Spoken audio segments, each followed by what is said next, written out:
चंद्रयान-3 को लॉन्च हुए 1 महीने से ज्यादा बीत चुका है और अब ये मिशन अपनी मंजिल के बेहद करीब है। जैसे जैसे ये चांद के नजदीक पहुंच रहा है, हमारी उत्सुकता और बेचैनी बढ़ती जा रही है। पूरी दुनिया की नजरें इस समय चंद्रमा पर है और इस बीच हमारे इसरो वैज्ञानिकों ने एक बड़ा खेल कर दिया है। एक ऐसा कारनामा जिसने हमारे इस अंतरिक्ष यान को चांद के बिल्कुल करीब पहुंचा दिया है। इतना ही नहीं, चंद्रयान को अपनी मंजिल साफ साफ दिखाई भी देने लगी है, लेकिन इसके साथ ही वैज्ञानिकों को आने वाले खतरे की भी चिंता है और उसको लेकर वो पूरी तरह सतर्क हैं, क्योंकि यही पड़ाव है जहां हमारा चंद्रयान-2 फेल हो गया था। अब इसरो ने आखिर क्या कारनामा किया है? हमारा चंद्रयान इस समय चांद के कितना नजदीक है और वो कौन सा खतरा है जो हमारे इस मिशन को बर्बाद कर सकता है? ये सब कुछ आज हम आपको बताने वाले हैं, इसलिए वीडियो को अंत तक जरूर देखिएगा। दोस्तों, 15 अगस्त 2023 को हमने अपना 77वां स्वतंत्रता दिवस मनाया था। पूरा देश आजादी के जश्न में डूबा था और लोगों का सेलिब्रेशन खत्म भी नहीं हुआ था कि तभी इसरो ने उन्हें जश्न मनाने का एक और मौका दे दिया। जी हाँ दोस्तों, हमारे चंद्रयान ने अभी अभी अपने मिशन के एक बहुत अहम पड़ाव को पार किया है। अब ये सब कैसे हुआ, चलिए इसके बारे में आपको डिटेल से बताते हैं। असल में 16 अगस्त की सुबह चंद्रयान अपनी चौथी कक्षा में चांद की सतह से करीब 1000 किलोमीटर की ऊंचाई पर उसके चक्कर काट रहा था। लेकिन सुबह में इसका ये ऑर्बिट पूरा हो रहा था और प्लान के मुताबिक इसे आगे बढ़कर चांद से 1000 किलोमीटर की दूरी को कम करके मात्र 100 किलोमीटर की दूरी पर चांद की 5वीं और आखिरी कक्षा में भेजा जाना था। हमारे इसरो के वैज्ञानिक बेंगलोर स्थित ISRO telemetry tracking and command network इस ट्रैक में अपने इस पड़ाव के लिए पूरी तरह तैयार थे। हालांकि उनके दिमाग में थोड़ी टेंशन भी थी, क्योंकि ये कोई छोटा मोटा काम नहीं था, लेकिन उन्हें अपनी कैलकुलेशंस पर पूरा भरोसा था।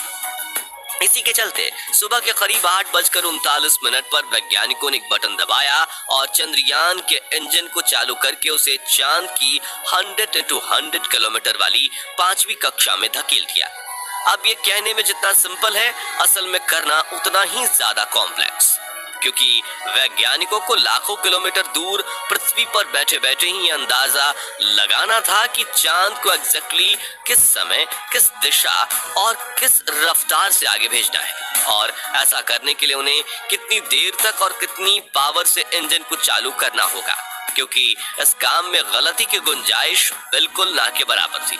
एक छोटी सी मिस कैलकुलेशन पूरे मिशन को बर्बाद और अब तक की गई सारी मेहनत पर पानी फेर सकती थी।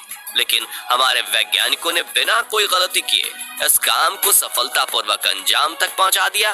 इसके लिए वैज्ञानिकों ने सिर्फ 1 मिनट के लिए चंद्रयान के इंजन को ऑन किया था और कुछ ही पलों में ये चांद की 5वीं कक्षा में स्थापित हो गया था।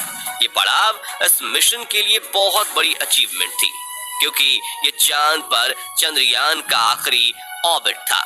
यही वजह है कि इस खबर ने लोगों के आजादी के जश्न में 4 चांद लगाने का काम किया। लेकिन कहानी सिर्फ यहीं खत्म नहीं होती है, बल्कि इसके बाद चंद्रयान ने सिर्फ 24 घंटे के अंदर ही एक और ऐसा कारनामा कर डाला कि अब चांद बस 2 कदम दूर नजर आ रहा है। दरअसल 100 into 100 की कक्षा में एंटर करने के बाद इसरो के वैज्ञानिकों ने प्रपल्शन मॉड्यूल और विक्रम लैंडर को एक दूसरे से अलग कर दिया है। ये काम भी काफी टेक्निकल और कॉम्प्लिकेटेड था। इसके लिए वैज्ञानिकों ने बिना इसकी गति में कोई छेड़छाड़ किए इन दोनों हिस्सों को जोड़ने वाले हुक्स को खोल दिया है। अब क्योंकि लैंडर और प्रपल्शन मॉड्यूल दोनों ही की गति एक समान थी, इसलिए हुक खोलने के बाद भी एक दूसरे से एक झटके में अलग नहीं हुए। इसको स्मूथली बिना कोई नुकसान किए अंजाम देने के लिए वैज्ञानिकों ने लैंडर की स्पीड को थोड़ा सा बूस्ट किया। अब क्योंकि हुक्स खोले हुए थे, इसलिए स्पीड बढ़ते ही लैंडर प्रोपल्शन मॉड्यूल को पीछे छोड़कर खुद आगे बढ़ गया और अब आगे का सफर लैंडर को खुद ही तय करना है। इसके लिए इसरो का प्लान ये है कि 18 और 19 अगस्त को लैंडर की डीऑर्बिटिंग स्टार्ट कर दी जाएगी, यानी इसके ऑर्बिट को छोटा करने के साथ चांद की सतह से इसकी दूरी भी कम की जाएगी। इस तरह आने वाले 1-2 दिन में विक्रम लैंडर 100 × 30 किलोमीटर की कक्षा में पहुंच जाएगा और इसी तरह धीरे धीरे आगे बढ़ते हुए पहले ये अपनी लैंडिंग साइट को डिटेक्ट करेगा और उसके बाद अपने रेट्रो बूस्टर्स की मदद से 23 अगस्त के दिन शाम को करीब 5:47 पर हमारा चंद्रयान चांद की सतह पर उतर जाएगा। लेकिन ये मिशन का सबसे मुश्किल और पेचीदा फेज होने वाला है, क्योंकि आपको याद दिला दें कि आज से 4 साल पहले हमारा चंद्रयान 2 इसी पड़ाव पर आकर क्रैश हो गया था और इसरो के पूर्व चीफ के.